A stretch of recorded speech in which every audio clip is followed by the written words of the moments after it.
এইখানে আমার দলের সিদ্ধান্ত আমি আপনাদেরকে জানিয়ে যাই এবং আমার বিএনপি নেতা কর্মীদেরকেও জানিয়ে যাই, যদি কোনো দোকান থেকে কোনো জায়গায় চাঁদাবাজি দখলদারির কোনো প্রকার প্রমাণ আমার কাছে আসে, আমি আপনাদের কাছে আহ্বান করব, আপনারা সত্য বলতে কেউ ভয় পাবেন না। কেউ যদি আপনাদের কাছ থেকে চাঁদা চায়, সরাসরি আমার কাছে এসে ওই ব্যক্তির নামে অভিযোগ করবেন। আমি তাকে তো দল থেকে বহিষ্কার করবই এবং আমি নিজে বাদী হয়ে তার নামে মামলা করব। কারণ বিএনপি কোনো চাঁদাবাজ, কোনো দখলদার, কোনো অন্যায়কে প্রশ্রয় দেয় না। আপনারা ভয় পাবেন না প্রিয় নেতৃবৃন্দ, আমি আপনাদের কাছে বিনীত অনুরোধ করছি।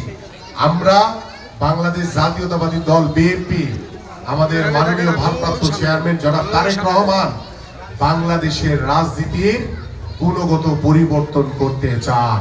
এই জন্য আপনাদের সহযোগিতা লাগবে।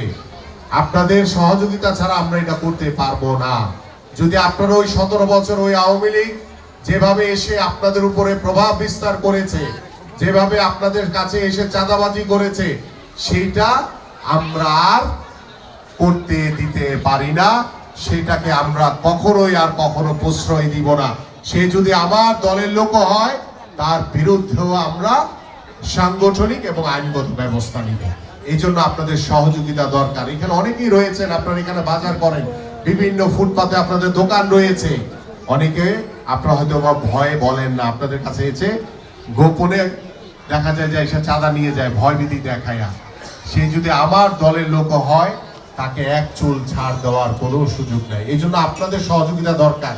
আমি বলেছি যে আমাদের মাননীয় ভারপ্রাপ্ত চেয়ারম্যান জনাব তারেক রহমান গুণগত পরিবর্তন করতে চান রাজনীতি, আমিও চাই।